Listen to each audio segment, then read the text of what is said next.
يا نفس إن لم تظفري لا تجزعي.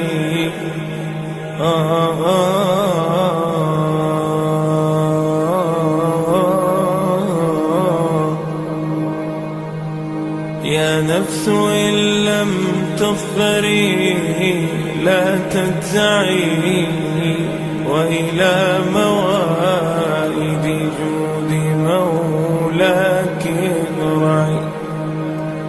يا نفس إن لم تظفري لا تجزعي، وإلى موائد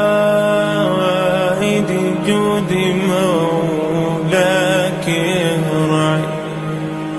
وإذا تأخر مطلب فلربما في ذلك التأخير كل المطمع.